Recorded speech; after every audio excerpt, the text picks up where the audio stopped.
Ya les comparto. Cualquier problema me avisan. Comienzo la grabación.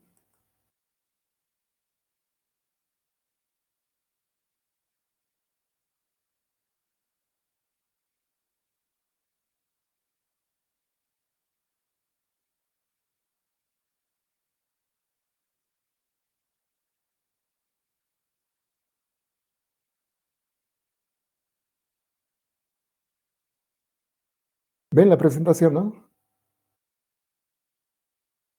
Sí, profe. Sí, profe. Gracias.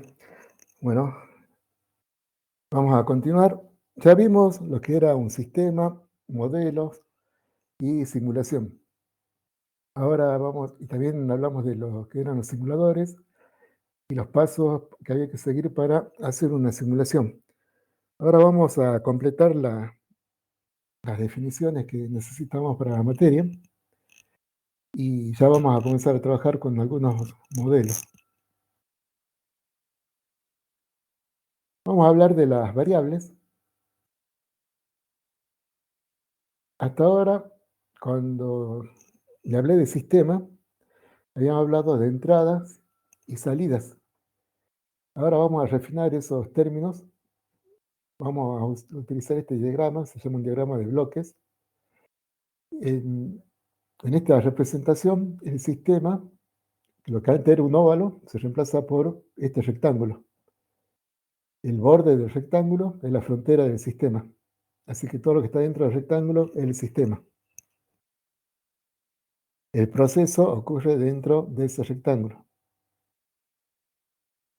Las entradas las vamos a desglosar en tres vectores, P, U y D, que van a ser vectores de variables. Y la salida la vamos a representar por un vector Y.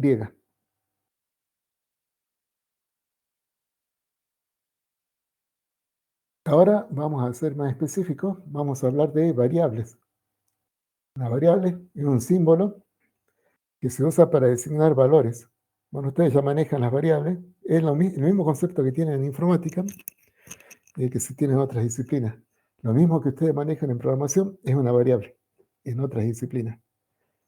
Entonces, una característica de la variable es que es un símbolo y al que se le puede asignar valores. Entonces, ahora vamos, cuando hablemos de variables de entrada, vamos a estar hablando, cuando hablemos de entradas, ahora vamos a ser un poco más específico y vamos a hablar de variables de entrada. Y lo mismo va a ocurrir con la salida. Vamos a hablar de las variables de salida.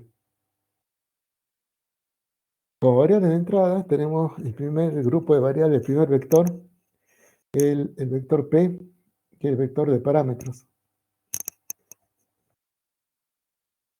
Los parámetros, aquí el vector P, cada componente de ese vector es una variable cuyo valor se fija al momento de crear el sistema y después permanece inalterable.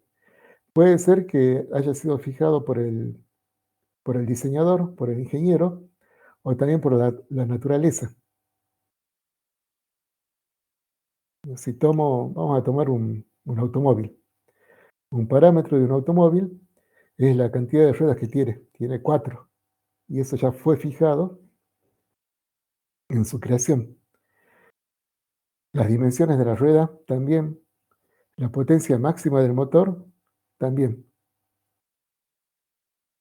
Y vean que todo lo que estoy citando son variables porque cada una de esas citas le puedo asignar un valor, ¿no? Cantidad de ruedas, 4. Potencia del motor, tantos HP. La dimensión de la rueda, del diámetro de la rueda, también le puedo asignar un valor en centímetros. Entonces, este vector P de un auto estaría formado por todas esas variables que ya tienen un valor fijo al momento de crear el sistema. Ustedes vayan pensando en una computadora que es parámetro.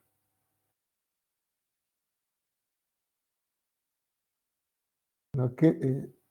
¿Qué sería un parámetro en la computadora? ¿Qué es un parámetro?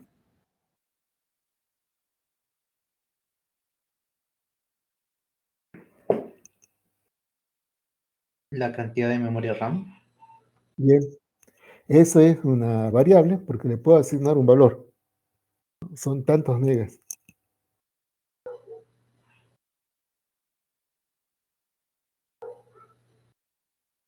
Para que le ayude a pensar, es lo que ustedes especifican cuando van a comprar la computadora.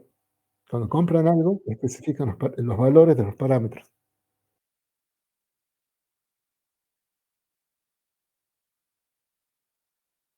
¿Qué especifican cuando compran una computadora?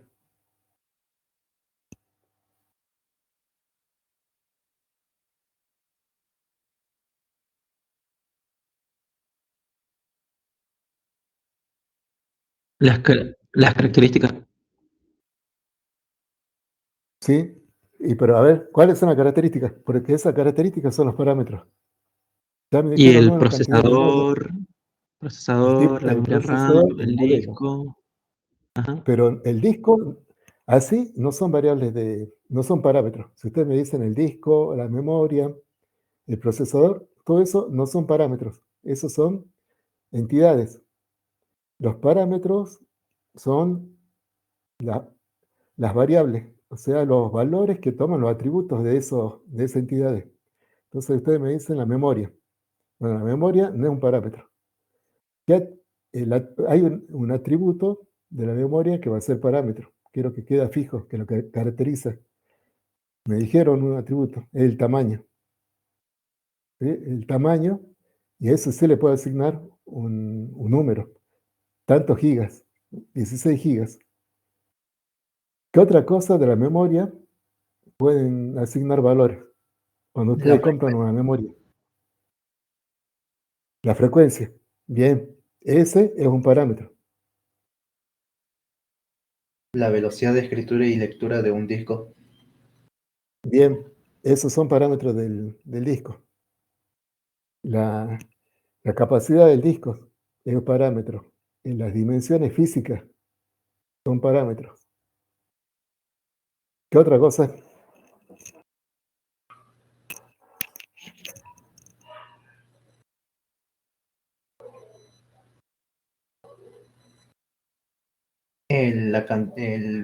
Los watts de una fuente de poder. Sí, bien. Bueno, todo lo que ustedes pueden asignar números son variables en general. Y si esos números quedan fijos desde que se crearon, desde que se creó el sistema, son parámetros. Y esos valores fueron fijados desde afuera del sistema. Lo hizo el creador del sistema, el ingeniero. El ingeniero que diseñó la computadora decidió que le iba a dar 16 megas, 16 gigas de RAM, ¿sí? Que la memoria iba a tener tanta frecuencia de reloj, que el disco iba a tener tanta capacidad, que las pulgadas del monitor iban a ser de tantas pulgadas. Todo eso son parámetros. Y es lo que ustedes especifican cuando compran una computadora, ¿no? Ustedes, cuando quieren comprar una computadora, no le piden, denme una notebook. Le dicen, quiero tantos megas con tal modelo de procesador. Entonces, ¿está claro? Esos serían parámetros. Entonces, primero asegúrense que están hablando de variables. Variable es todo aquello a lo que ustedes le pueden asignar un valor. Para que sea parámetro, ese valor tiene que quedar fijo al momento de crear el sistema.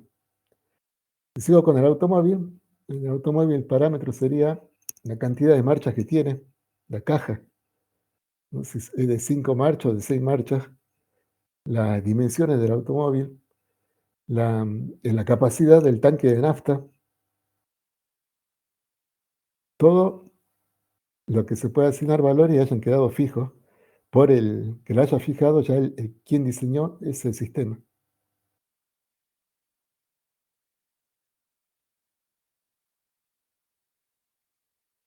En variables de entrada se desglosan en dos, el vector U y el vector D. El vector U son las variables que el usuario del sistema puede fijar a voluntad. Por eso se dicen que son manipulables. Entonces, en un automóvil, el usuario, que es el conductor, ¿qué puede fijar a voluntad? La posición del volante.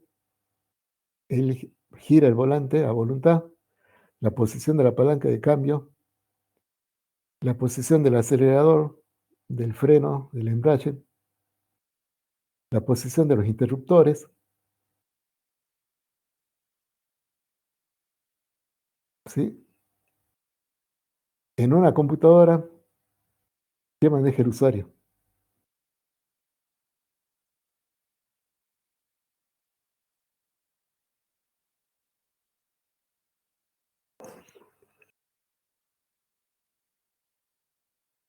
Bueno, y estas variables U son muy importantes porque a través de esas variables, solamente a través de ellas el usuario puede gobernar el sistema.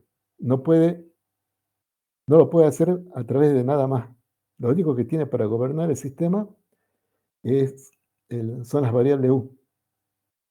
Entonces, cuando uno compra un sistema, el manual de usuario, cualquier sistema que ustedes compren, viene con un manual de usuario, y lo que dice el manual de usuario es cuáles son las variables U que puede manejar el usuario.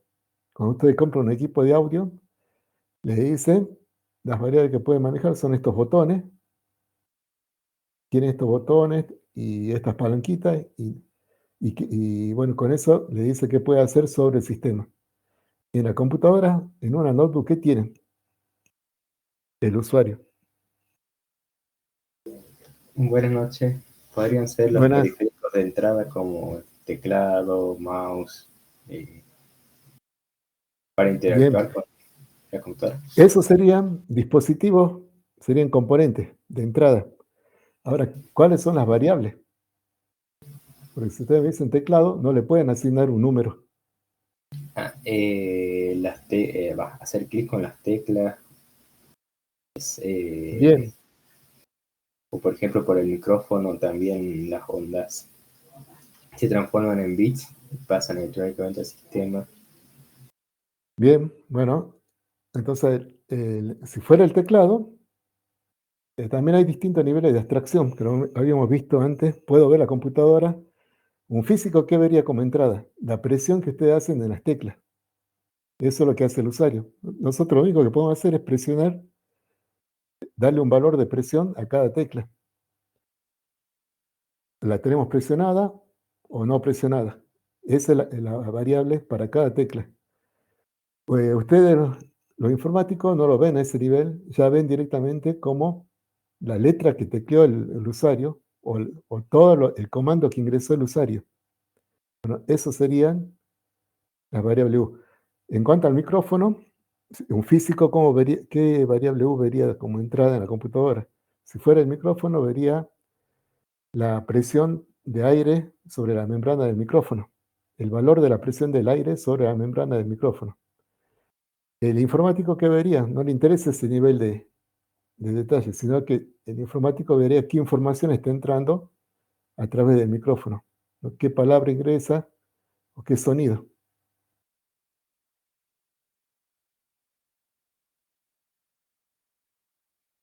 Entonces, en la variable U iría todo lo que gobierna el usuario, y es lo único que tiene para manejar el sistema.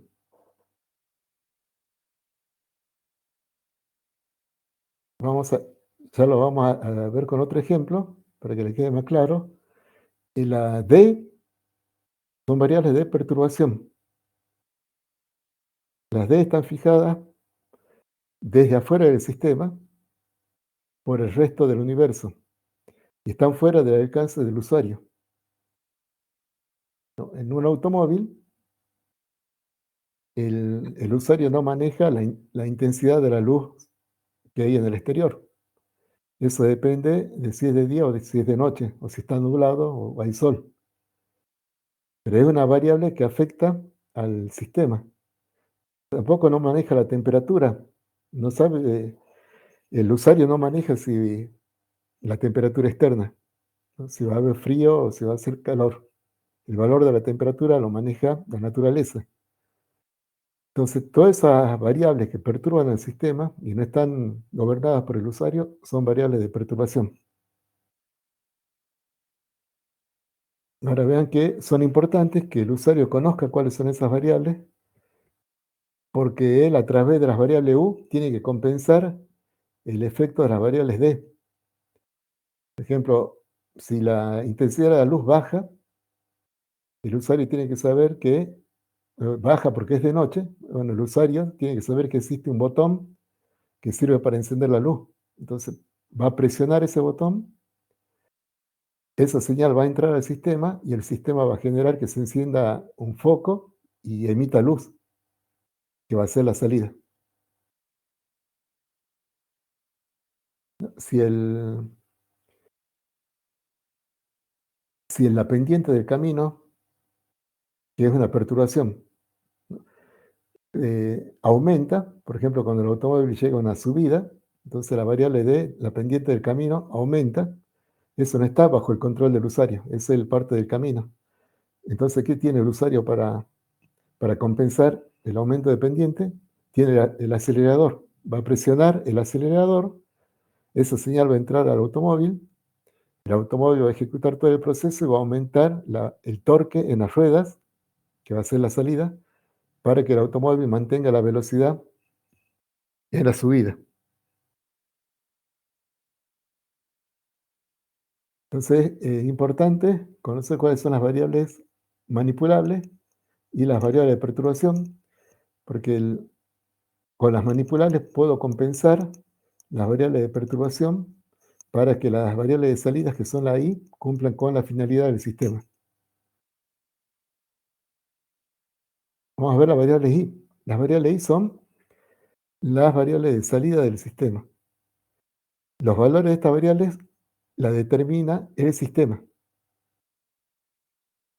En el automóvil, las variables de salida van a ser la velocidad. La velocidad del automóvil es una variable de salida que la determina el sistema, no el usuario. Uno puede creer que el conductor es el que fija la velocidad del automóvil, pero no, es una velocidad de salida. Y la prueba está que si el automóvil está fallado, por más que el conductor pise el acelerador, la velocidad no va a aumentar. Lo único que puede hacer el conductor es dar las señales de entrada, va a dejar las variables U, y el sistema, si funciona bien, va a generar las salidas deseadas por el usuario.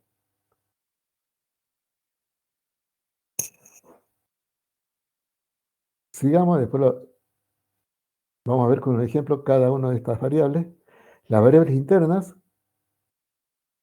son las variables que no son ni de entrada ni de salida. O sea, son variables que están siempre dentro del sistema. No ingresaron ni salen. Dentro de ese grupo de variables hay un grupo especial, un subconjunto de las variables internas, que son las variables X, variables de estado. Las variables de estado, bueno, son variables internas, pero tienen una característica especial, que la vemos ahora.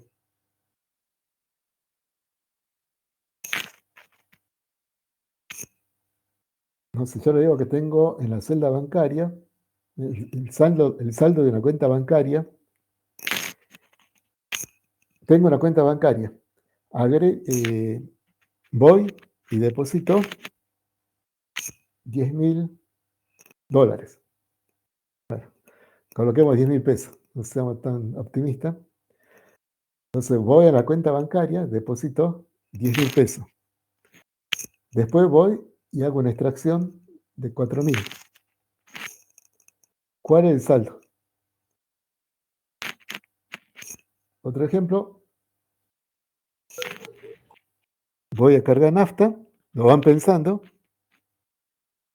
Voy a cargar nafta a una estación, cargo 40 litros en el auto, hago un viaje que consume 30 litros, ¿cuánta nafta me queda en el tanque?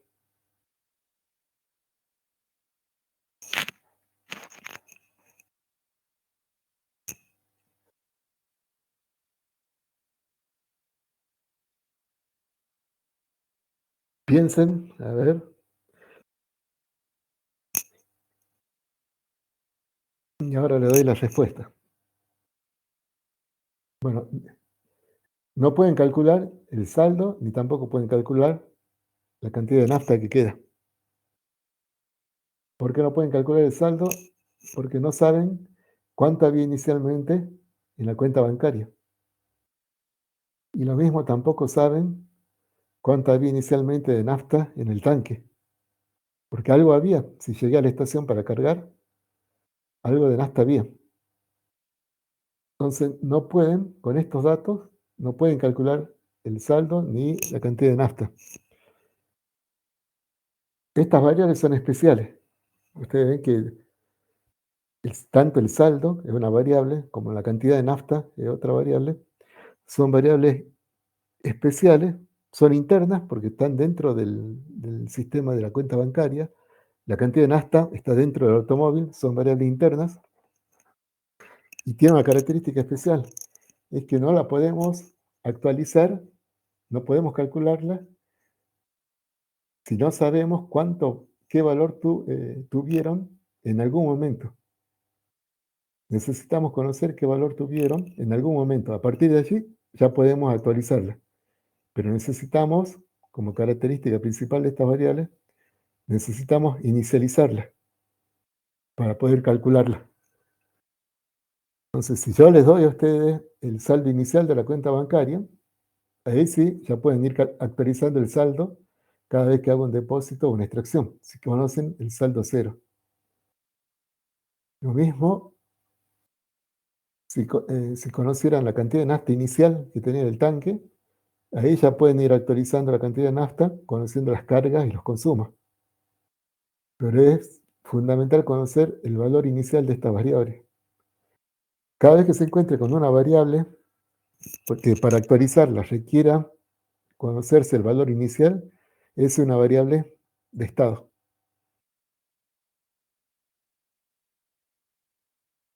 Vamos a ver en la naturaleza cómo identifican estas variables. Son variables que representan acumulación de alguna propiedad. Por ejemplo, masa. La cantidad de masa es una variable de estado. Por eso la cantidad de nafta en el tanque es una variable de estado. La cantidad de energía, medida en entalpía o energía también, es una variable de estado.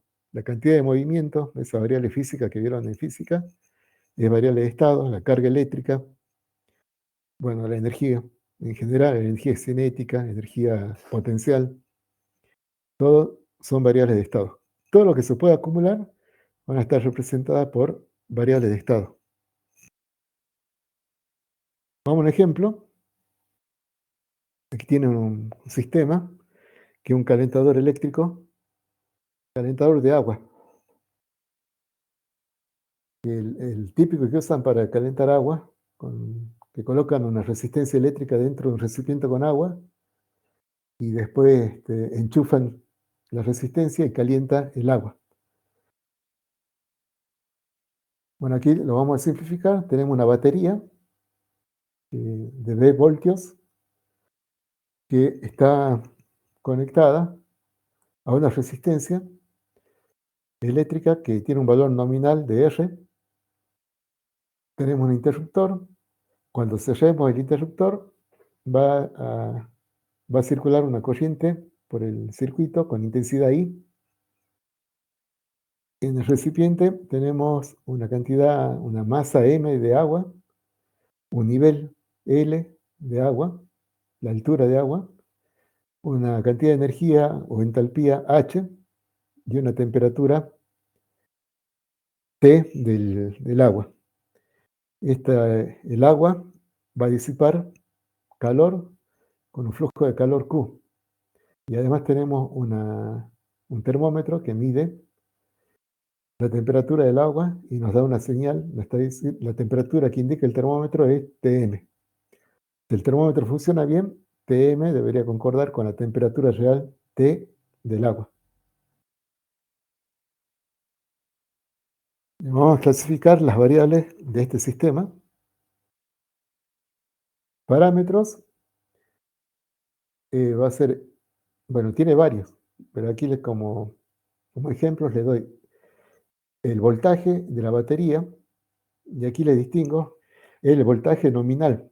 El voltaje nominal es el voltaje que tiene la batería de fábrica, ¿no? Cuando usted compra la batería y dice esta batería es de 12 voltios, viene el sello con el 12 voltios, bueno, ese 12 voltios es un parámetro. Igual que cuando ustedes compran una pila, le dice el voltaje 1.5 voltios, bueno, ese es un parámetro de la pila. Ahora hay que distinguirlo del voltaje real que va a tener durante la operación, que eso hay que representarlo con otra letra. El voltaje real va a ir variando a medida que se vaya descargando la batería. Bueno, aquí el V que coloqué aquí y que es parámetro es el voltaje nominal, ¿no? El que viene de diseño de la batería. Cuando yo voy a comprar la batería le digo, quiero la batería de 12 voltios. Bueno, ese es V y ese es parámetro. Lo mismo cuando voy a comprar la resistencia eléctrica, le digo quiero una resistencia de 100 ohm. Bueno, ese es el R y ese es parámetro.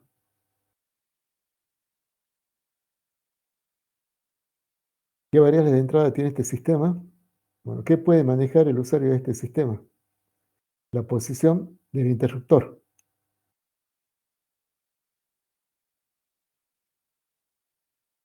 ¿No? Él puede presionarlo para que esté para abajo y cerrar el circuito o subirlo y abrir el circuito.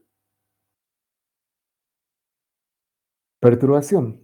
¿Qué perturbación hay? ¿Qué variable de perturbación hay? La temperatura ambiente. La temperatura ambiente no la fija el sistema, es fijada por el exterior y tampoco es fijada por el usuario. Así que una variable del tipo D.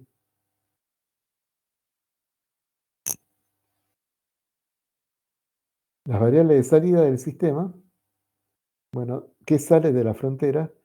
Sale la indicación del termómetro. El usuario puede ver desde afuera del sistema lo que indica el termómetro, DTM. También que sale del sistema el flujo de calor Q. ¿No? Esto sale hacia afuera. El calor disipado.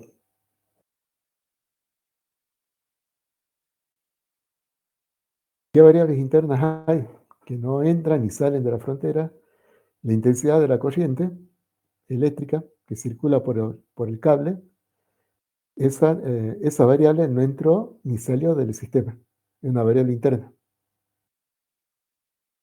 El nivel del agua tampoco ni entró ni salió. Es una variable que está dentro del sistema. La temperatura del agua también está dentro del sistema. No entró ni salió. ¿Qué variable de estado tenemos? La cantidad de agua, la masa de agua, que es M, porque eso se acumula, y la entalpía del agua, H, que es una medida de energía térmica del agua. Bien, ¿alguna duda con este ejemplo?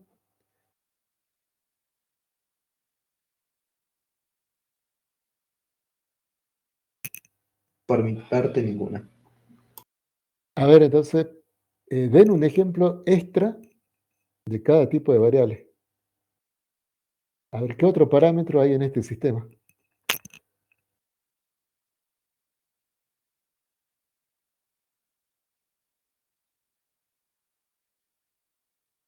O mejor, vamos a ir a otro ejemplo, así les queda más claro todavía. Este es un ejemplo propio de informática.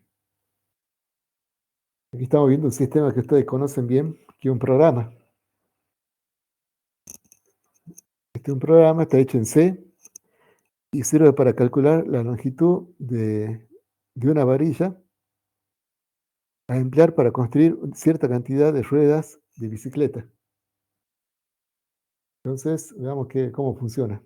Aquí comenzamos con fijando la constante pi, le damos el valor de pi.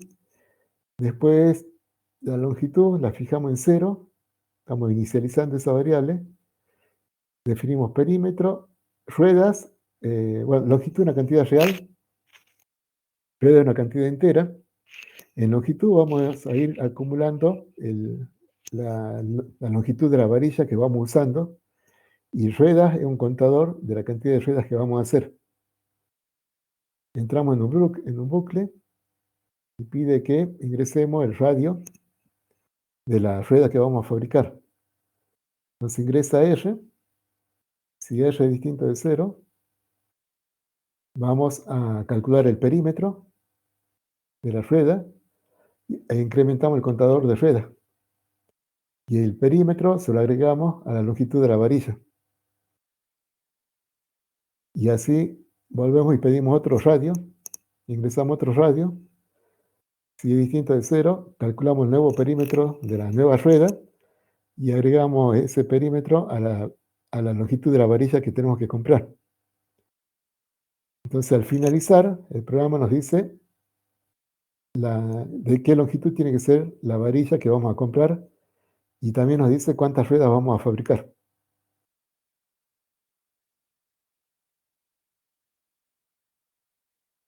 Bueno, a ver con eso. Vamos a clasificar las variables.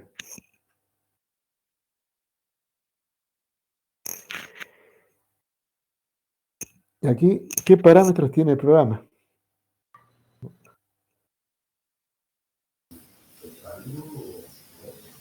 ¿Podría ser pi? Bien. Es pi. Es todo, en el programa va a ser todo lo que ustedes definan como constante. Y dejen constante en el programa. Esos son los parámetros. ¿Está? Entonces, en un programa, todas las constantes de un programa son parámetros. Vamos a la variable de entrada.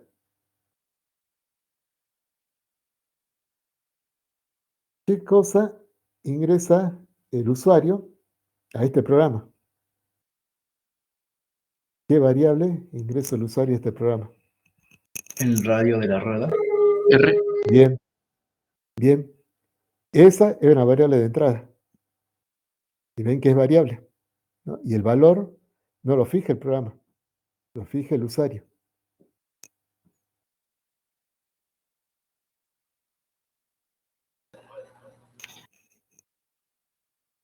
¿Sí?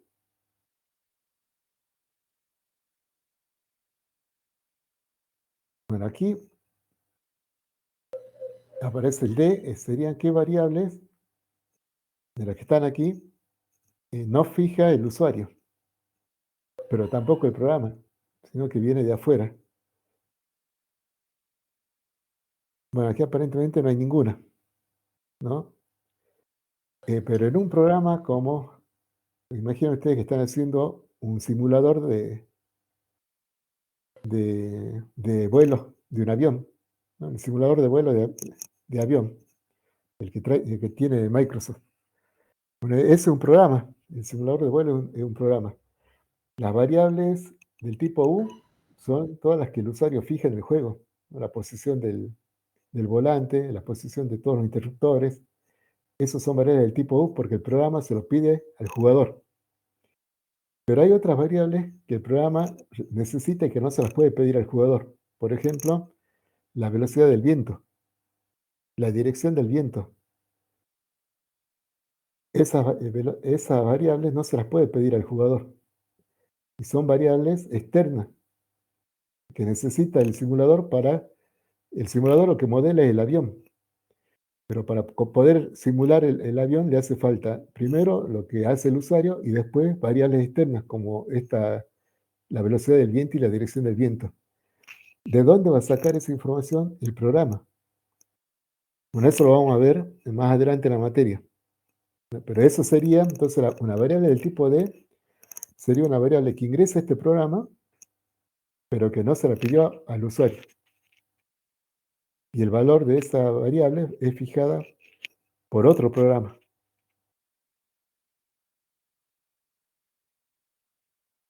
Y esa sería una variable del tipo D. Bueno, aquí no tenemos ninguna de ese tipo, así que pasamos a la otra variable. ¿Podría ser un bug, por ejemplo, la variable de perturbación? Podría ser si ustedes están, si este es un programa de internet, ¿no? Y el usuario hace una solicitud de información y el programa envía esa solicitud a un servidor de internet. La respuesta que vuelve es una variable de entrada que no la generó el usuario, ni tampoco el programa.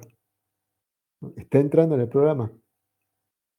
Y es una variable del tipo D, porque no está bajo el control del usuario, ni tampoco la generó el programa. Es una variable de entrada del programa. Y ahí sí podría entrar un bug. Pero un bug, como tradicionalmente se le entiende, sería un error de programación. ¿Así lo estás viendo? Claro, sí, como un error de programación, digamos. Claro, un error de programación. Y ese sería más algo que hizo el usuario, porque fue el usuario, bueno, en ese caso el usuario es el programador.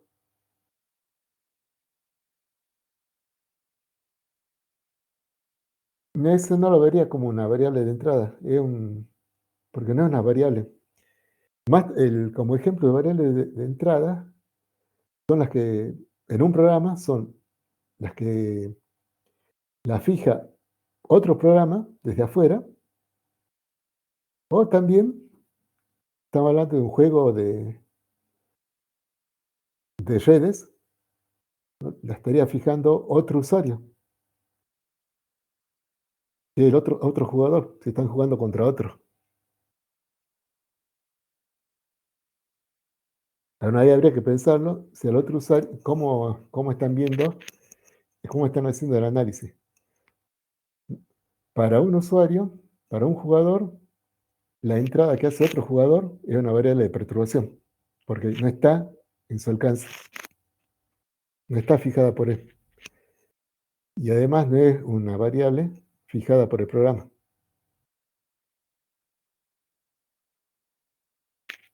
¿Ahí está?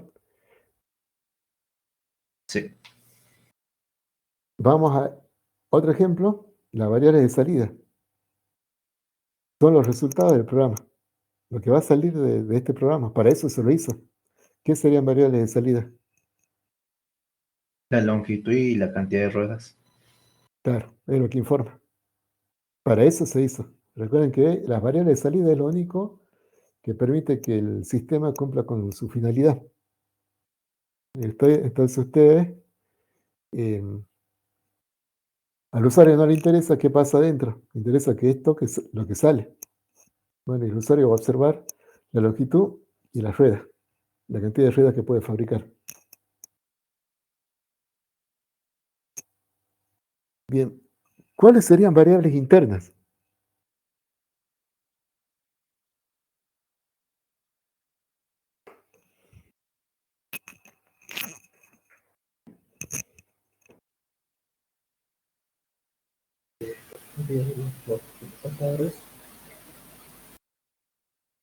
A ver, ¿cuál? Bueno, sí, el contador es variable interna.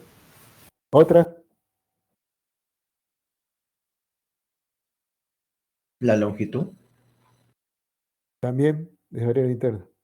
Otra, Ruedas Perímetro. también no salió, profe. ruedas, ¿sí? ¿Qué otra? Perímetro. Bien, el perímetro. Todas las que ustedes dijeron son variables internas. En general, variables internas son las variables auxiliares que tienen en un programa, que ustedes las crean para facilitar la legibilidad del programa o de los cálculos. Todas las que ustedes han dicho están bien. Son variables internas. Son variables, todas las que me dijeron. Además no eran entrada ni salida. Y el perímetro es puramente interna, porque no entró, no salió. Porque no salió. Ahora, ¿qué variables de estado tienen?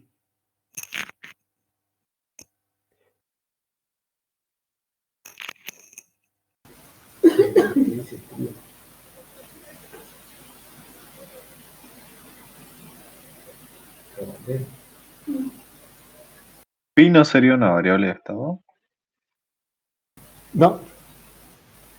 ¿Qué sería pi? Ya que lo tocamos. Es una constante. Y entonces es parámetro. Era parámetro. Sí. Variable de estado, ¿qué sería?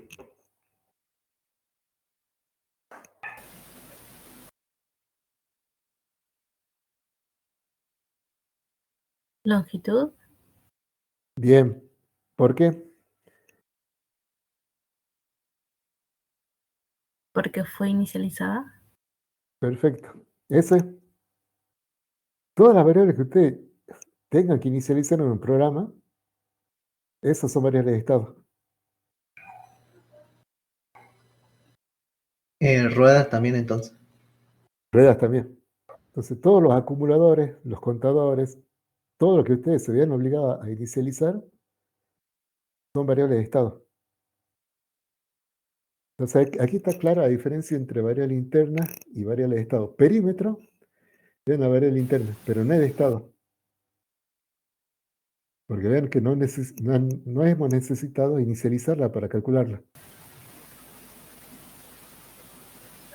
Puede ser porque sea O2, porque la que decimos que rueda es una variable interna. No te escuché bien. Si te puedes acercar más al micrófono. Puede ser porque sean cumplen las dos, tanto con variables internas como estado, porque acá decimos que la rueda es una variable interna. Las ruedas son variables internas. Y que también puede ser estado. Son de estado. Porque, Puede ser. como hemos definido, todas las variables de estado son variables internas. Ahora, no todas las variables internas son de estado.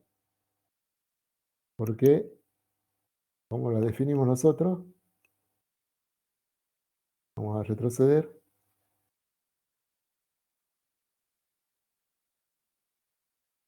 Aquí. Hemos definido que las variables de estado es un subconjunto de las variables internas. Entonces, ruedas es una variable interna.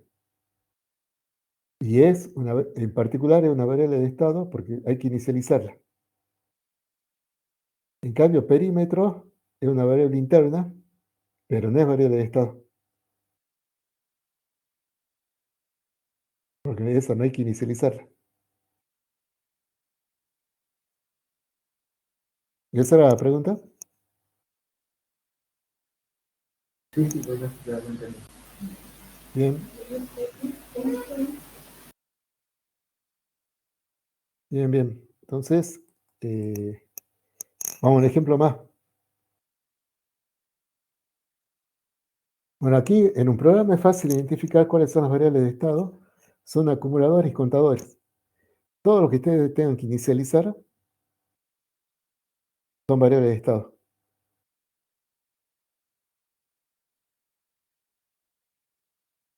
Vamos a otro ejemplo. Aquí un cajero automático. Aquí, bueno, parámetro, la capacidad de dinero que tiene, ¿no? Cuánta es la cantidad máxima de billetes que puede cargar, tener acumulado el cajero, ese es un parámetro. ¿No? Las dimensiones que tiene, la dimensión, la dimensión del monitor es parámetro. ¿No? La cantidad de botones que tiene también son parámetros. Piensen ustedes en estoy analizando la máquina completa. Ahora, variables de entrada, y aquí para definir qué es una entrada manipulable tengo que definir quién es el usuario. Vamos a suponer que estamos haciendo un simulador de cajero para donde el usuario es quien opera este cajero. Entonces, ¿qué variable del tipo U tiene el usuario en este cajero? Bueno, puede elegir el tipo de operación. Él puede elegir si va a hacer una extracción, un depósito, un pago de servicio. También puede elegir el monto. Todo esto tiene que ingresar al sistema del usuario. No, el sistema no se puede inventar estas variables. Los valores de estas variables tienen que ser ingresados por el usuario.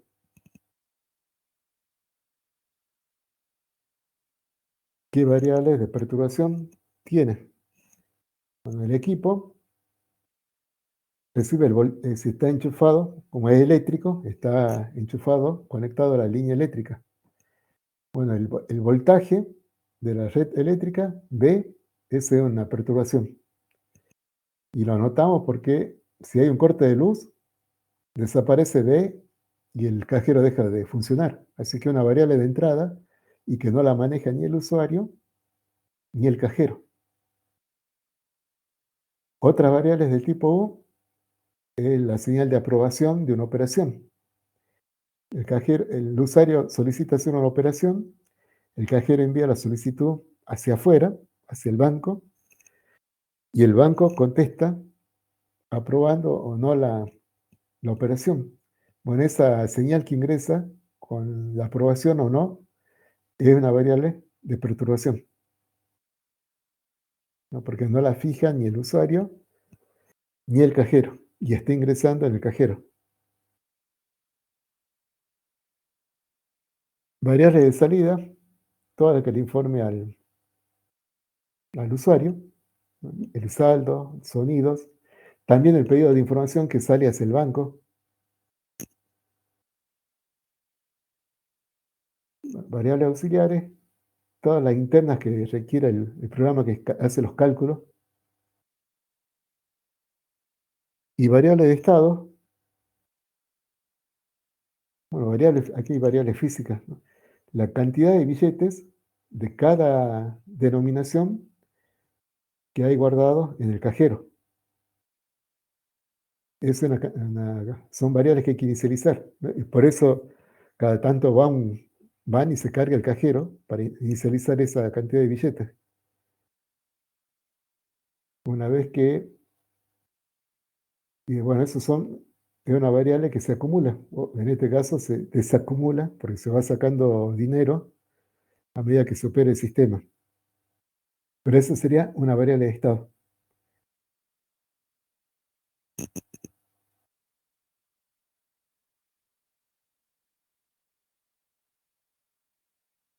Bien, ¿alguna duda con el cajero?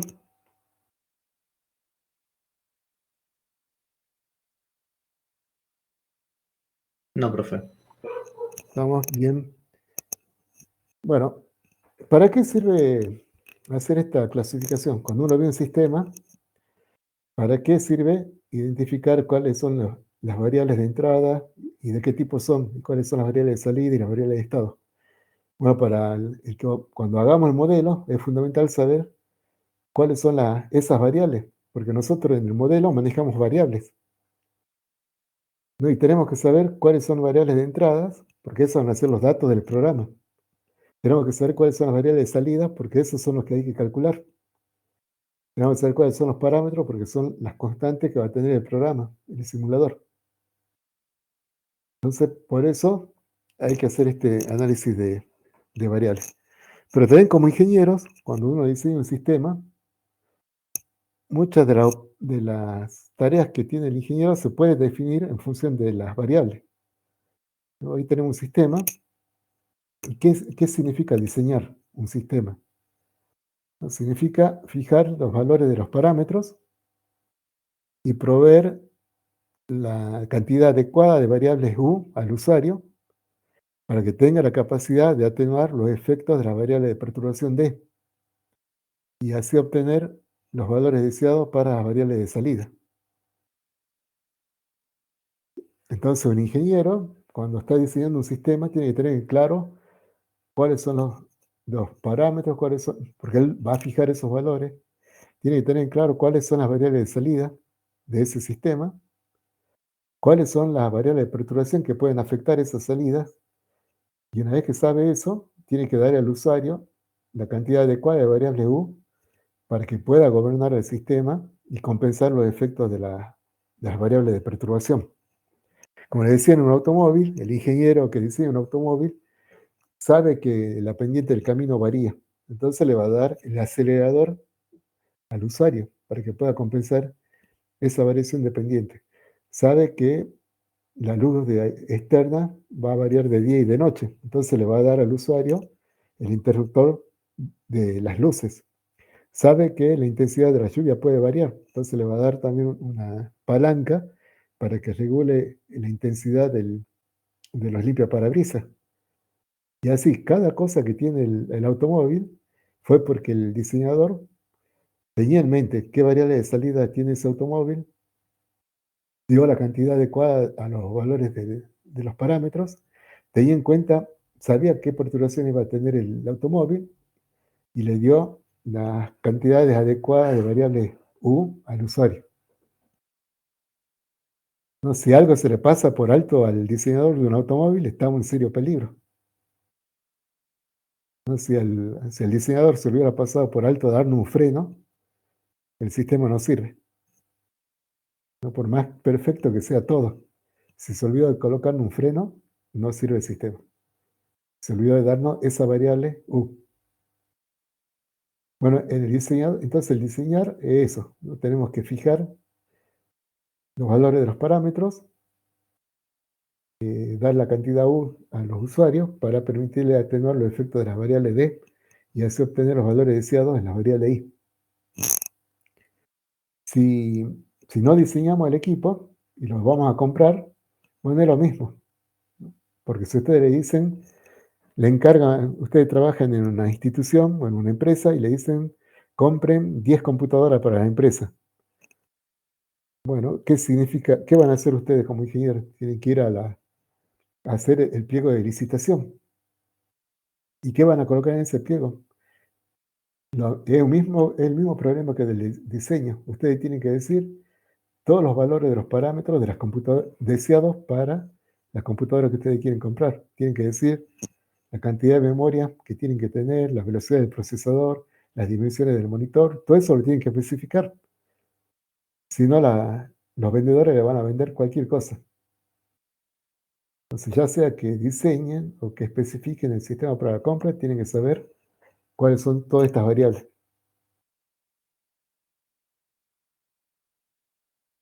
Bueno, operar, ¿qué significa operar un sistema? Significa fijar los valores de las variables U para inicializar las variables de estado y atenuar los efectos de las variables de perturbación, y así obtener los valores deseados para las variables de salida. ¿No? Ustedes pueden ver, en operación, en un automóvil, ¿qué significa manejar un automóvil? Bueno, significa que saben qué variables, cómo manejar las variables que tienen en el automóvil, la posición del volante, el acelerador, la posición del embrague, para ir, cargar nafta, colocar la cantidad de nafta necesaria para que funcione el auto, y después saben cómo compensar una pendiente, una curva, y darle la velocidad deseada al automóvil. Bueno, y supervisión es otra rama también de la ingeniería, que es a través de las variables de salida, que son las únicas que podemos observar, a partir de esas variables de salida, poder estimar el valor de las variables internas del sistema. Este es un campo también interesante de la ingeniería, ¿no? Que a través de lo que se observa externamente, de lo que nos indican las mediciones, poder identificar qué ocurre dentro del sistema.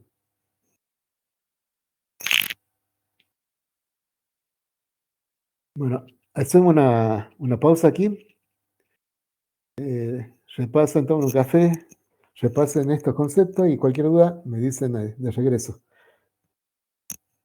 Paro la grabación, suspendo la grabación un instante y después continuamos.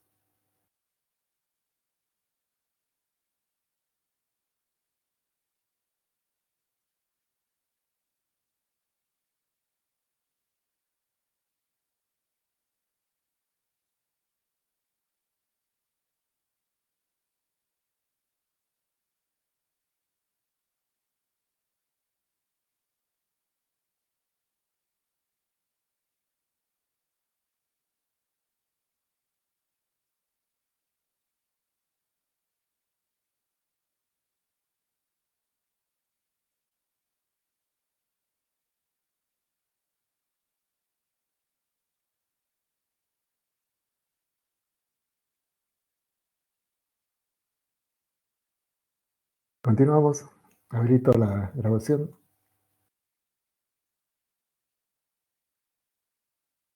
Aquí estoy viendo, a ver, Ezequiel preguntaba cuándo una variable de entrada es de perturbación.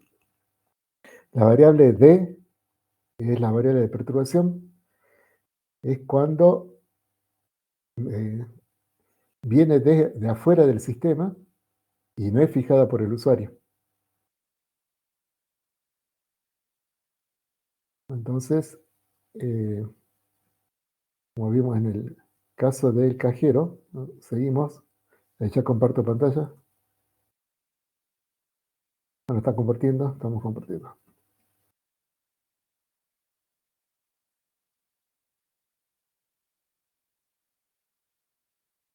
Entonces la variable D es la variable de perturbación, es una variable de entrada que no es fijada por el usuario, sino que es fijada desde afuera del sistema por otras personas o el resto del universo. Vale, y en el cajero, ahí lo hemos visto, ¿no? Las personas, una variable de perturbación es el voltaje de la línea eléctrica. No es fijada por el usuario, ni tampoco por el cajero. Y es una variable que ingresa al cajero. Eso está fijado desde afuera. La fija es esa.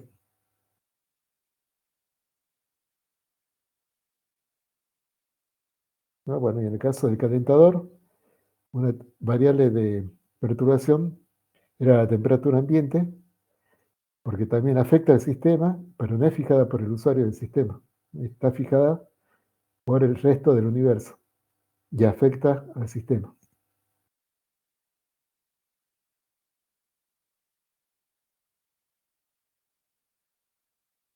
En la computadora, una variable de perturbación es la temperatura ambiente también, ¿no? Si hace mucho frío, puede afectar a la computadora. Si hace mucho calor, también. La temperatura ambiente es una variable de perturbación.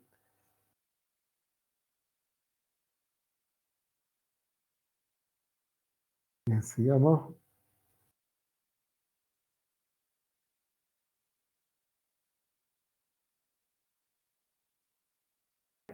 Continuando con estas definiciones para de los términos que necesitamos en la materia, vamos a ver qué son los estados y cómo se clasifican. El estado es la condición que guarda el sistema bajo estudio en un momento determinado.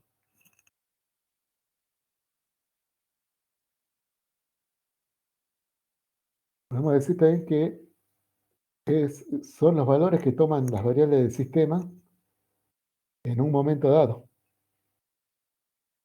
Entonces, si les pregunto cuál es el estado de un sistema en este momento, entonces me tienen que dar los valores de las variables del sistema.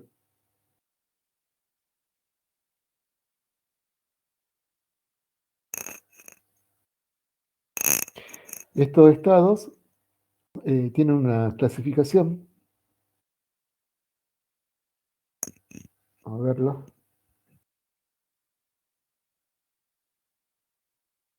Si las variables del sistema evolucionan, esto es que varían con el tiempo, estamos con un estado dinámico.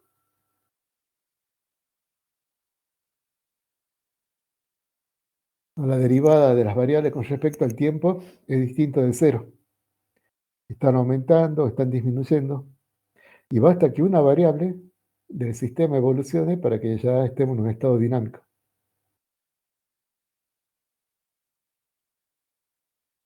Profe, ¿Sí? eso sería como el contador que vimos en el juego de C++. Bueno, sí, si lo vemos en el tiempo, sí, está cambiando. Están evolucionando esas variables. Que ahora lo vamos a ver con otro sistema. Ok, ok. Sí, bien, estado dinámico, entonces, que las variables varían con el tiempo. Los valores de las variables varían con el tiempo. En cambio, si los valores de las variables están constantes, estamos en estado estacionario. La derivada con el tiempo es cero.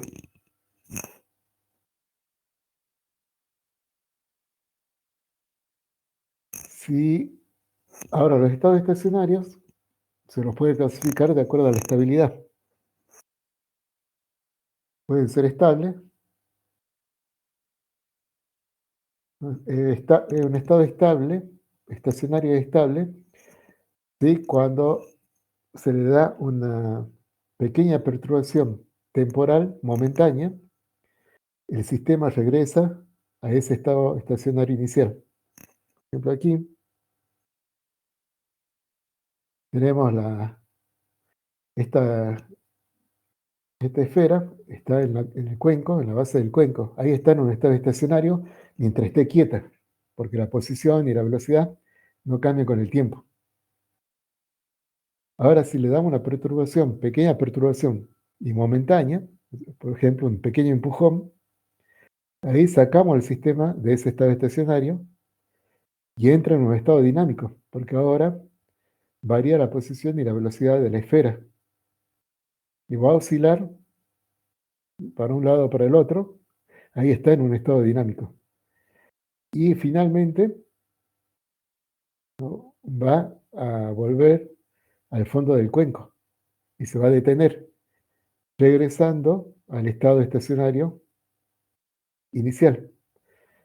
Como regresa al estado estacionario inicial, ese estado estacionario inicial era estable.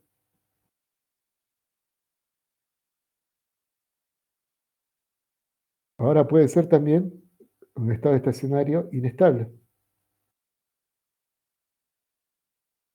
Aquí, la cuenca, tenemos que la esfera está sobre otra esfera. La esfera pequeña está sobre una esfera grande. Si está justo en la posición de equilibrio,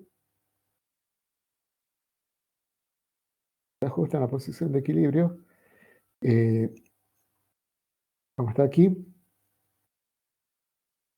es un estado estacionario.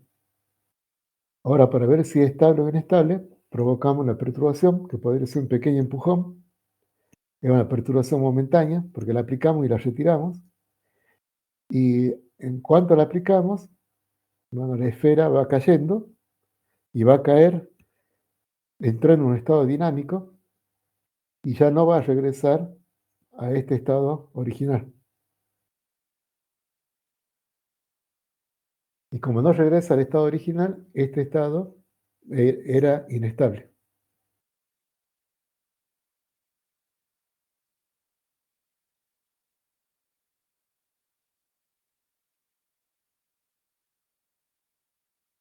¿Está?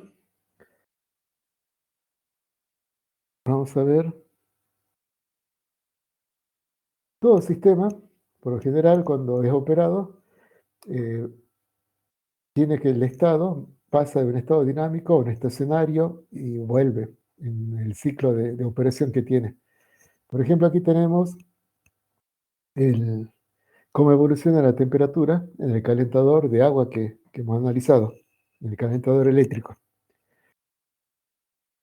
Inicialmente el calentador está apagado, entonces el agua está a la temperatura TA, que es la temperatura ambiente, y permanece constante en el tiempo hasta que llega el tiempo T1, donde encendemos el calentador. Entonces todo ese estado inicial es un estado estacionario, porque el sistema, todas las variables del sistema están constantes. Cuando encendemos el calentador, en el momento T1, comienza a elevarse la temperatura del agua. Tenemos ahí cómo se va aumentando la temperatura del agua, va ascendiendo la línea roja, hasta que llega, bueno, todo ese momento que va subiendo, como la temperatura está cambiando con el tiempo, es un estado dinámico. Es la puesta en marcha del sistema. Va a llegar un momento en que el calor disipado va a compensar al calor que da la resistencia eléctrica. En ese momento, la temperatura se va a estabilizar en el valor TE y va a quedar constante. Es un estado estacionario que está entre T2 y T3. Y en el momento T3 desconectamos el calentador y comienza el enfriamiento. Otra vez comienza un estado estacionario, dinámico, porque la temperatura evoluciona y ahora va descendiendo. Todo eso es un estado dinámico, hasta que alcance de nuevo el valor de la temperatura ambiente, ya es donde va a estar apagado.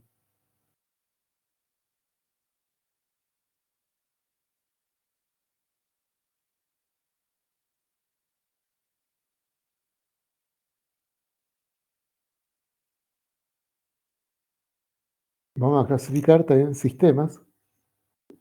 Ya definimos lo que era el sistema, vamos a clasificarlo ahora. Y la clasificación que haga de sistema también vale para modelos, porque recuerden que los modelos son sistemas. Entonces, vamos a hacer la clasificación desde el punto de vista de la conducta del sistema. Si el proceso del sistema no involucra nada aleatorio, ningún componente aleatorio, y esto significa que cuando el sistema esté en el mismo estado ante una misma entrada, el sistema va a responder con la misma salida. No hay nada aleatorio en su conducta.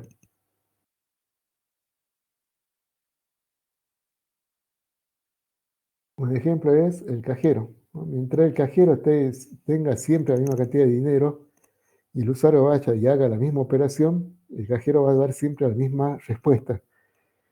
Todo programa informático, si está bien hecho, no tiene ningún componente aleatorio.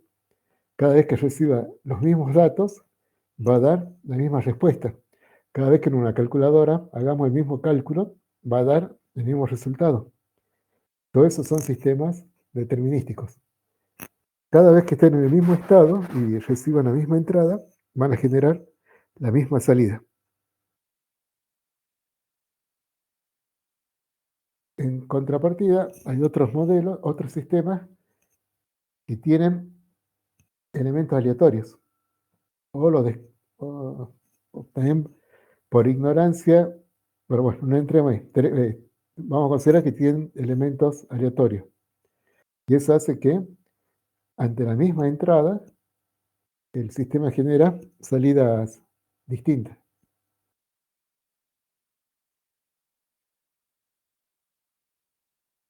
Entonces, por ejemplo, el cajero automático, siempre que haga la misma operación, me va a dar la misma cantidad de dinero y va a demorar el mismo tiempo. En cambio, una persona, un cajero humano, va a tener tiempo de respuesta distinto para la misma operación. Casi siempre donde haya sistemas donde estén personas involucradas dentro del proceso, vamos a tener elementos de aleatorio o de azar. Y se va a considerar que ese sistema es estocástico. Por lo tanto, tenemos que esperar que entre las mismas entradas no siempre va a generar las mismas salidas. Y eso va a haber que manejarlo con herramientas estadísticas. Bueno, en la materia vamos a ver estos dos tipos de sistemas. Determinísticos, que van a tener un determinado modelo, y estocásticos, que van a tener otro tipo de modelo, y donde vamos a necesitar los conocimientos de estadísticas que ustedes tienen, de probabilidad y estadística.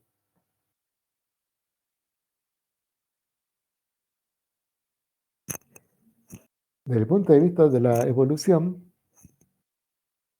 un sistema puede ser continuo. Esto es que el estado cambia en una cantidad incontable de puntos temporales. De nuevo el calentador eléctrico. Aquí vemos cómo cambia la temperatura en todo este rango. Y si yo le digo que cuenten los puntos de tiempo donde va cambiando la temperatura, no lo pueden contar porque es un intervalo de números reales entre T1 y T2. No se puede contar.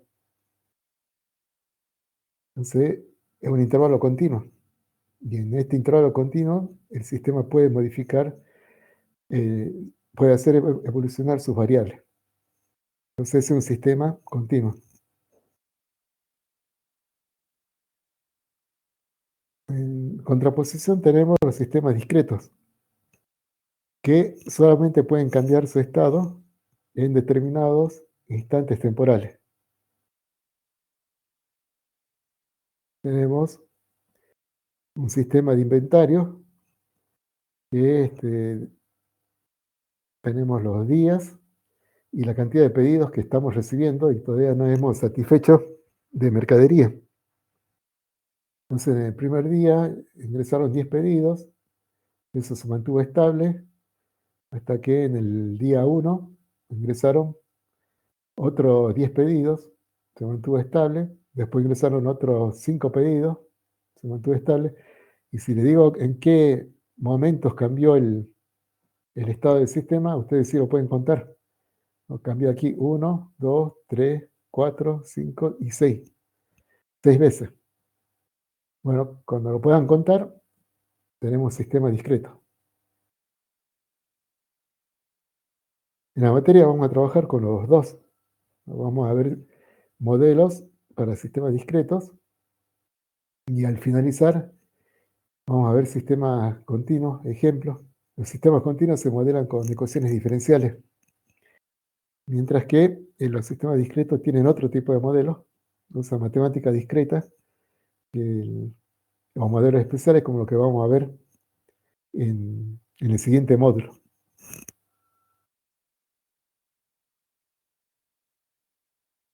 Bueno, con eso terminamos las clasificaciones. ¿Alguna duda hasta aquí?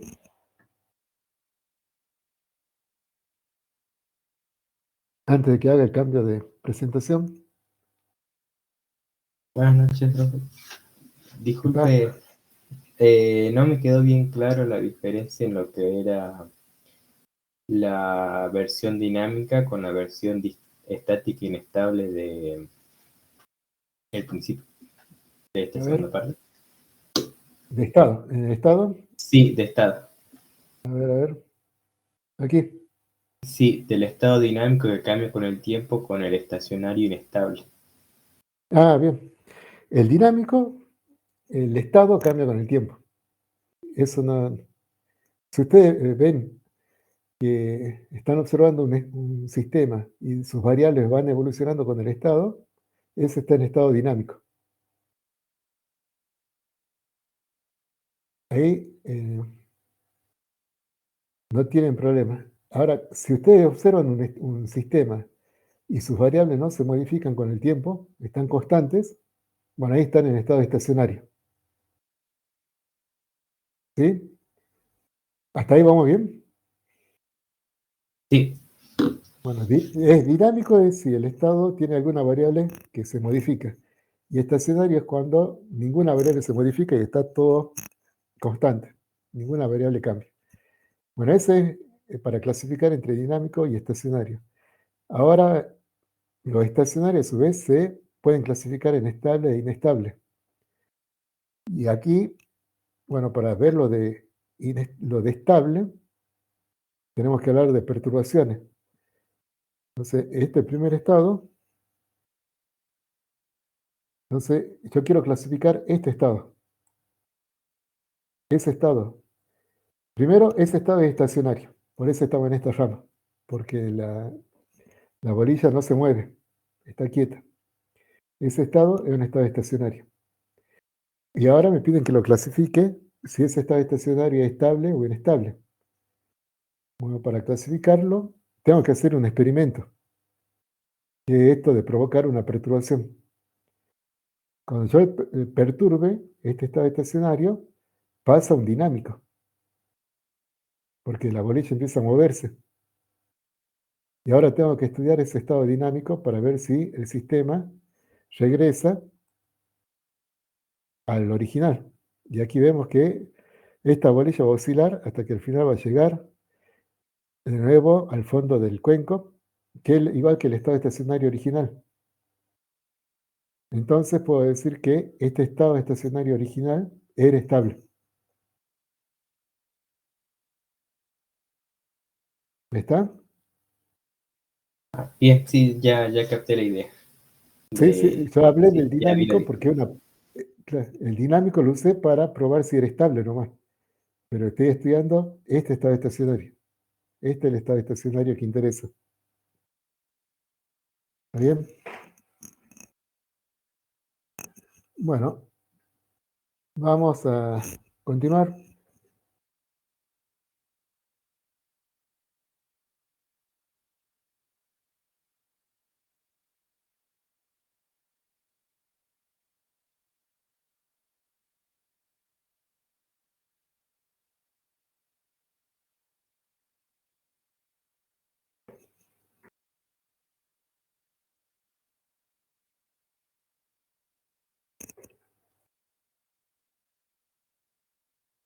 Y ahora sí ya comenzamos a hablar de modelos. Ya con todas estas definiciones, vamos a hablar de modelos. Vamos a comenzar viendo los modelos empíricos versus los modelos teóricos.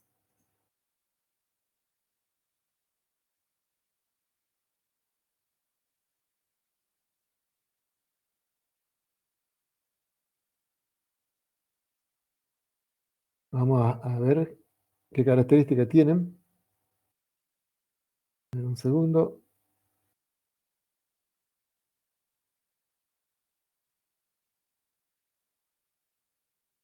Bien, los modelos empíricos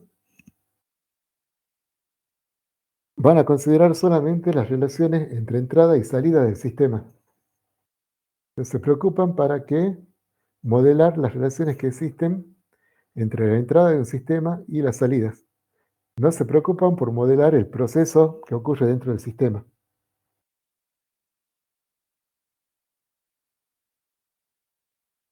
También por eso se llaman modelos de caja negra, que es algo tan sonado ahora con la inteligencia artificial. No, lo que se preocupa es que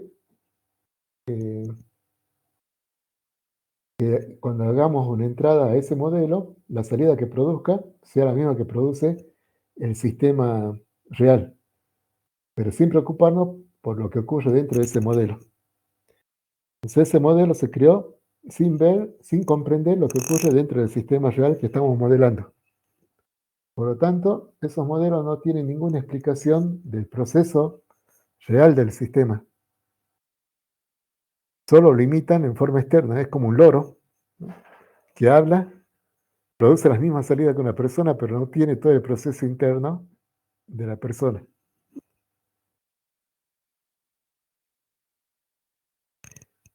Para ajustar estos modelos, para crearlos, se requieren muchos datos.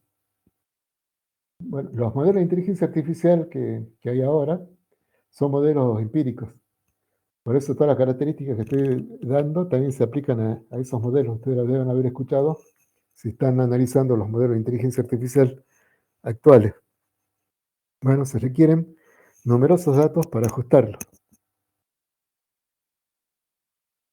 El rango de validez está restringido al dominio de los datos. O sea, no puedo usarlo para cualquier entrada de estos modelos. Estos modelos solamente lo puedo usar con entradas que estén relacionadas con los datos que usé para entrenarlos o para ajustarlos.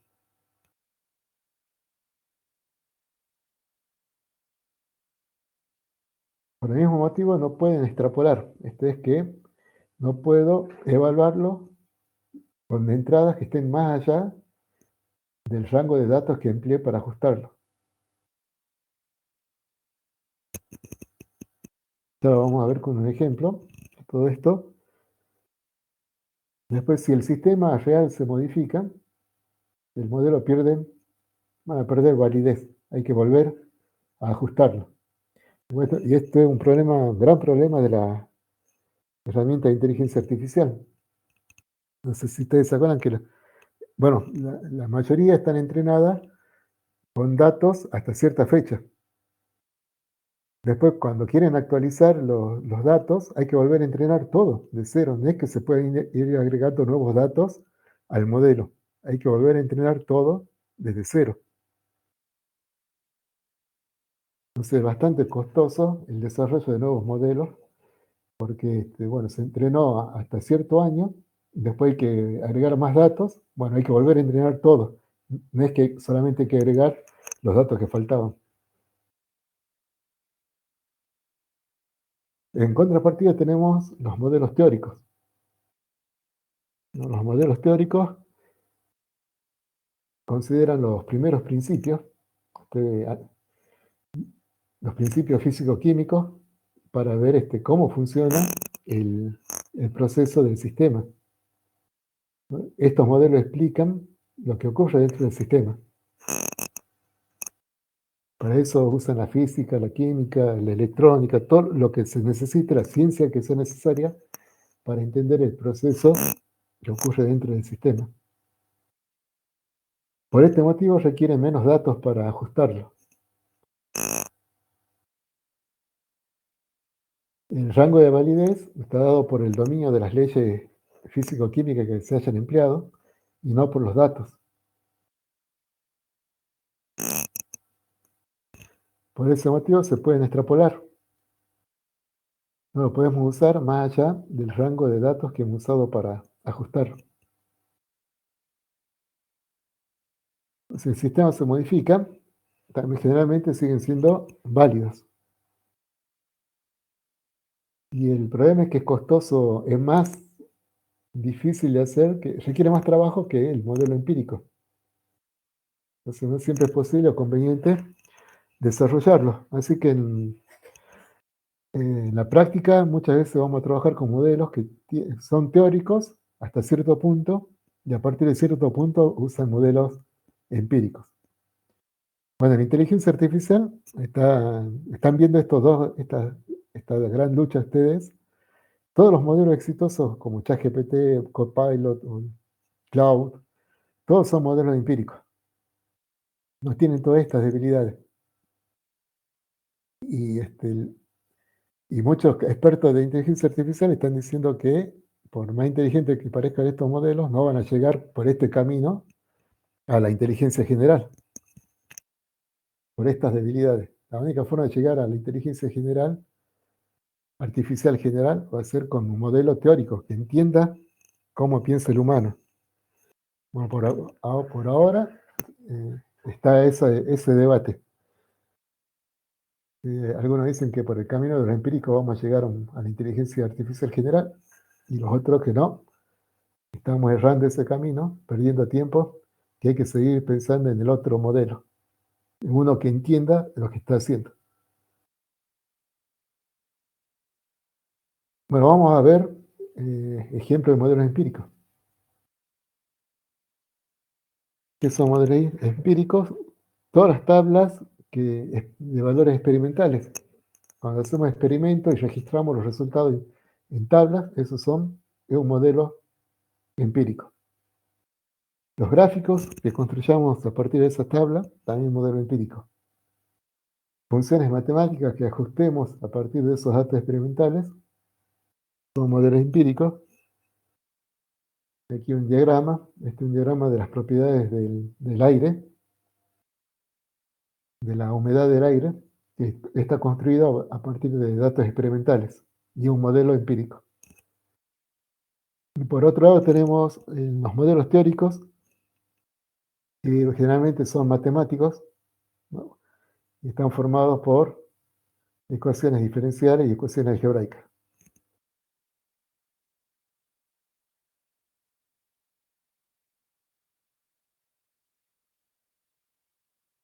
Vamos a ver un ejemplo de modelos empíricos y cómo se trabajan con los modelos empíricos.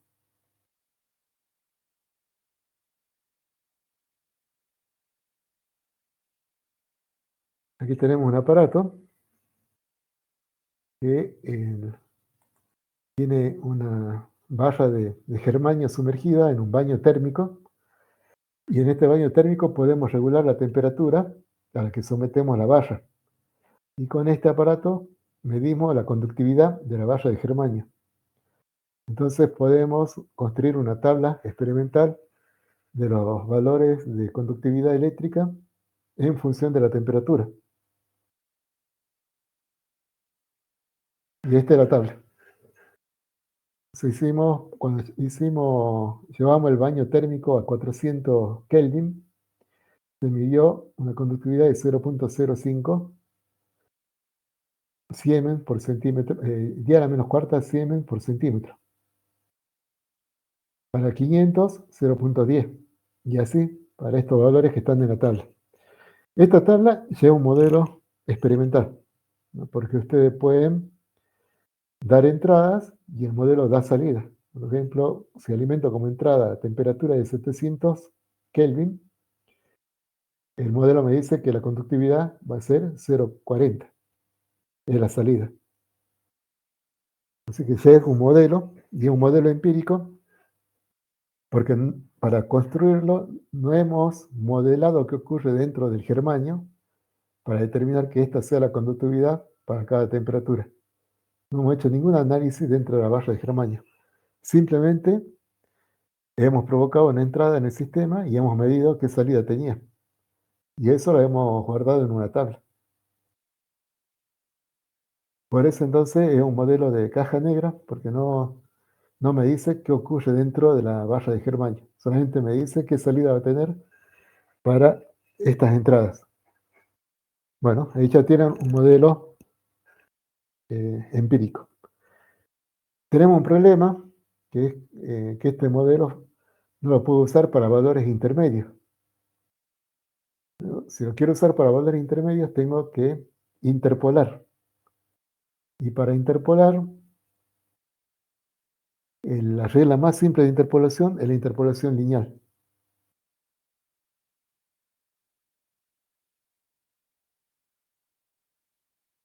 En la interpolación lineal, ¿qué hacemos? Aquí tenemos una función que es la f de x, que es la línea roja. De esa función, experimentalmente medí el punto para la entrada x1, medí que la función vale y1, y para la entrada x2, la función vale y2. Y eso lo tengo en una tabla. Ahora quiero saber cuánto vale la función para el valor x intermedio entre x1 y x2. Como en la tabla solamente tengo el valor i1 e i2, tengo que ver de qué forma aproximo el valor intermedio de la función. Bueno, el valor real está dado por la línea roja, pero no conozco toda la curva roja. Entonces lo mejor que puedo hacer es suponer que es lineal, uno con un segmento de línea recta, que es el verde, y estimo el valor de i para el valor de x deseado, usando ese segmento de línea recta. Por eso es una interpolación lineal. Bueno, y matemáticamente, ¿cómo lo hacemos? Lo puedo hacer con la regla de 3 simple, trabajando con deltas, así se hacía en la escuela primaria y secundaria. Y la otra es usando la fórmula del segmento de línea recta, que es la ecuación de la recta que pasa por esos dos puntos. Entonces puedo usar esta fórmula, donde aquí está la pendiente, multiplicada por x menos x1, más la distancia del origen, que sería i1. Entonces, para cualquier valor intermedio de x, esté entre x1 y x2, puedo estimar el valor de salida ahí usando esta fórmula.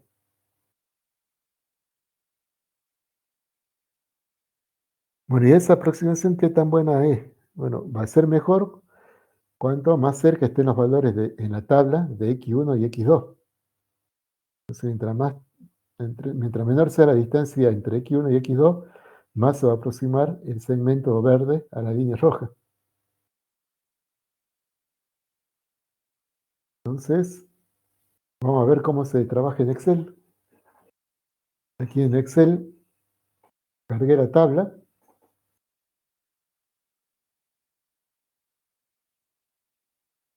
Es copiar los datos, están los datos experimentales. Después, construir un gráfico de dispersión unido por segmento de línea recta. Entonces tienen que insertar un gráfico de dispersión y elegir puntos unidos por línea recta. Y se construye este gráfico. Bueno, gráficamente, esto sería interpolación lineal. ¿No? Si quiero averiguar el valor para, a ver, vamos a ver, 850. Para 850, el valor para la temperatura 850 no está en la tabla. Entonces lo tengo que interpolar. Gráficamente, ¿qué haría? Entro con el valor de 850 en la abscisa, subo y leo la conductividad. Da 1.5. Vean que para hacer la interpolación usé este segmento, que es el segmento definido entre los dos puntos más cercanos que están en la tabla. Son los dos puntos de la tabla que encierran al valor de temperatura para el cual quiero hacer la interpolación. Bueno, así lo puedo hacer gráficamente. También lo puedo hacer usando la fórmula. Para eso, aquí abajo, coloqué x igual a 850 y aquí en esta celda escribo esta fórmula. Ahora, ¿qué va a ser x1, y1, x2 y 2? Bueno, como estoy buscando interpolar para el valor de 850, tengo que buscar los valores de temperatura que encierren a este valor. Entonces en la tabla están 800 y 900. Este sería x1, 800, y x2 sería 900. Así que este sería i1, 1, y el i2 sería el 2. Eso lo coloco en la fórmula y me hace el cálculo.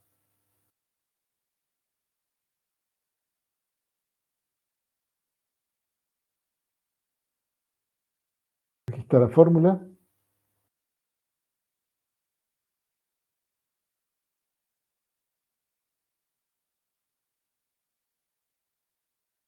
Ahí está.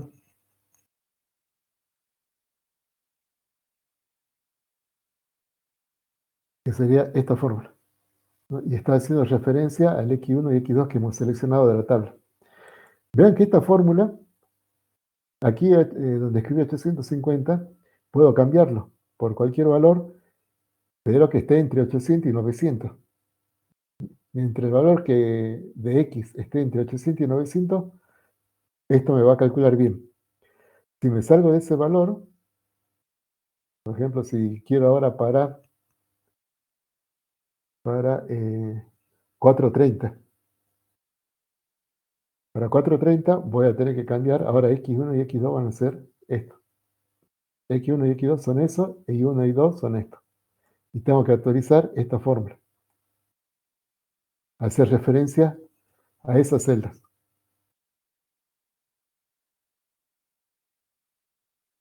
Bueno, eso lo puedo hacer y eso sería interpolar. Lo que no puedo hacer es evaluar para x menores que 400 y mayores que 1000.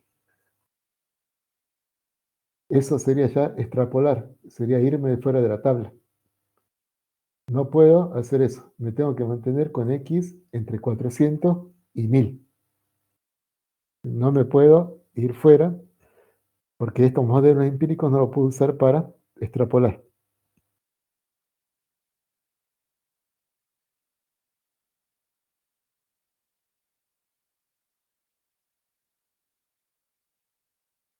¿Alguna duda? ¿Está bien?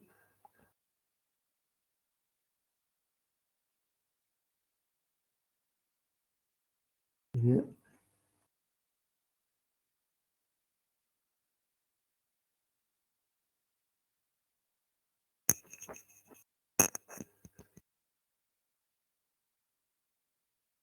Bueno, hasta ahora usé interpolación para manejar el modelo de la tabla, para resolver el problema de los valores intermedios que no figuran en la tabla. Pero la interpolación no es la única herramienta que tenemos para leer una tabla. La otra herramienta es regresión. ¿Qué es la regresión? Tenemos una tabla de datos, igual como la que teníamos originalmente. Tenemos los X y los Y medidos. ¿Sí? Y ahora proponemos un modelo. Por ejemplo, podemos proponer un polinomio, P de X, ¿no? Donde yo digo que el Y se puede calcular como un polinomio en función de X. Bueno, aquí está en forma general, puede ser un polinomio de grado m. Entonces, si varía el m, si el m vale 1, estoy con una línea recta. Si m vale 2, estoy en un polinomio de segundo grado. Sería una parábola. Si m vale 3, tengo un polinomio de grado 3. Bueno, entonces propongo el modelo. Bueno, supongo que ponemos que es una línea recta. Voy a colocar aquí. Si m igual a 1, colocamos m igual a 2. M igual a 2, ¿qué significaría? Si elijo un polinomio de grado 2 para ajustar a esta tabla. Significa que mi modelo sería P de X igual a 0 más A1 por X1, por X, perdón, por X más A2 por X al cuadrado. Y ese es el modelo.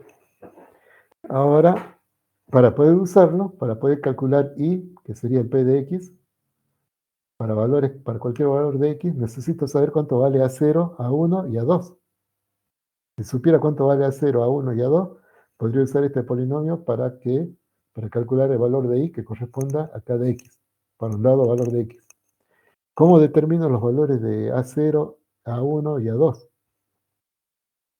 Bueno, en la regresión se resuelve un problema matemático. Este problema.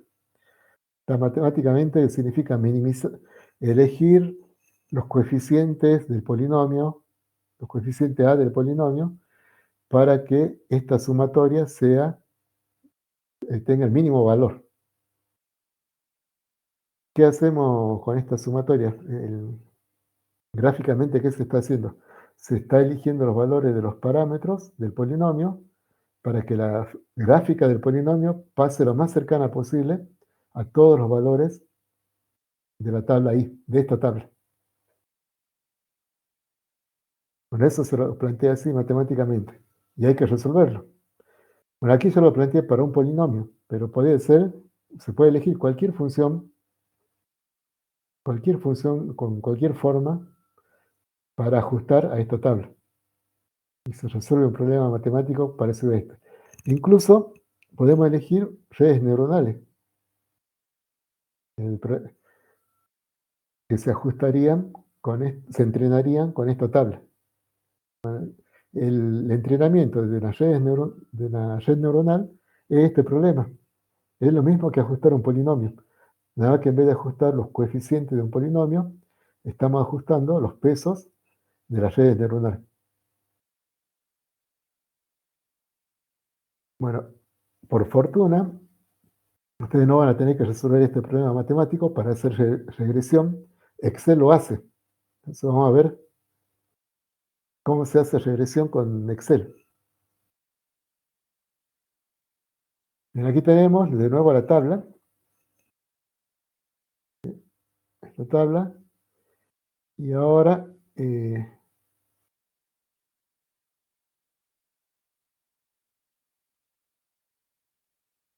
voy a mostrar. Con esto terminamos. Lo vamos a dejar para redondearlo ya en la clase que viene. Vamos a anular el gráfico. De paso, repasamos cómo se hace la gráfica.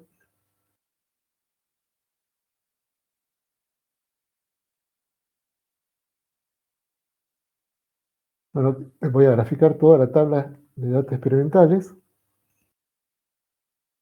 Vamos a ir a insertar. Gráfico de dispersión. Voy a elegir solo puntos.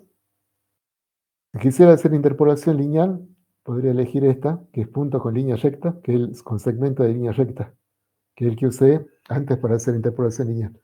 Ahora voy a hacer solamente puntos.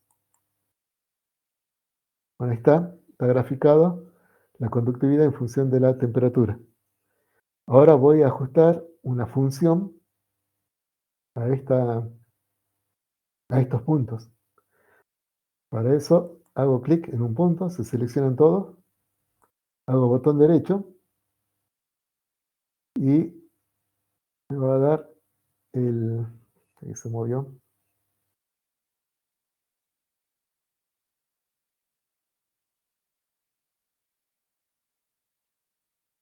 En el momento que se perdió el cursor.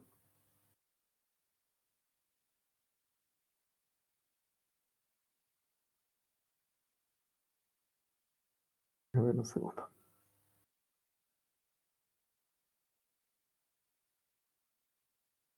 Vamos a recuperarlo.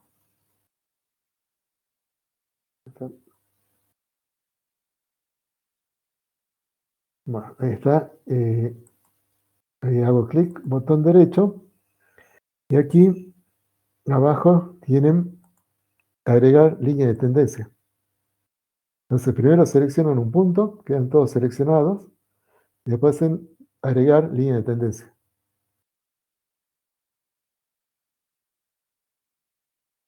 Aparece este panel. Y vean, aquí tenemos varias funciones para elegir, para ajustar a esta tabla. Si elijo una línea recta, vean, esa es la línea recta que mejor, que más cercana a todos los puntos pasa. Vean que está igualmente separada de todos los puntos. Y es lo más cercana que puedo ponerlo a todos los puntos una línea recta. Cambiemos, a ver, coloquemos un polinomio. Coloco un polinomio. Vamos a cambiar esto. Puedo seleccionar un polinomio. Y ahí estamos viendo un polinomio, una parábola de grado 2. ¿Qué pasa si coloco un polinomio de grado 3? Ajusta mejor. Pero bueno, así como ajusté un polinomio, puedo ajustar otra función. Vamos a ajustar otra función. Vamos a ajustar un exponencial.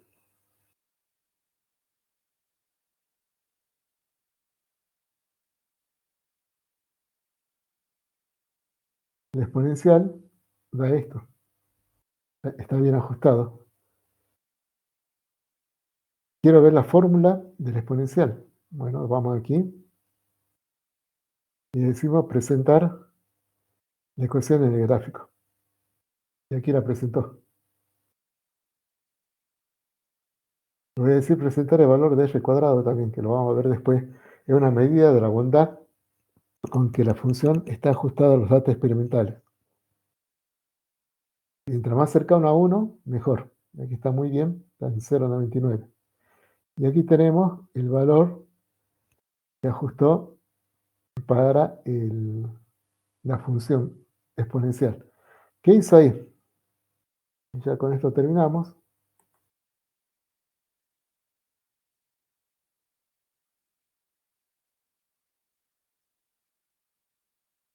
usó para el i, ¿qué usó? Usó un f de x. Un f de x igual a por la exponencial de b por x. Y Excel encontró cuál era el valor de a y de b, que mejor hacen que la función pase lo más cercana posible por todos los puntos. El valor de a lo encontró como 0.025 y el valor de b lo encontró como 0.074. Ese es el ajuste. Para encontrar esos valores, el valor de a y el de b, resolvió el problema matemático que les presenté. Bueno, nos detenemos aquí. Vamos a seguir en la otra clase. Repasen todo. Vayan probando en Excel. Y bueno, cualquier duda por el aula virtual. O si no, en la clase que viene. Nos vemos. ¿Alguna duda ahora?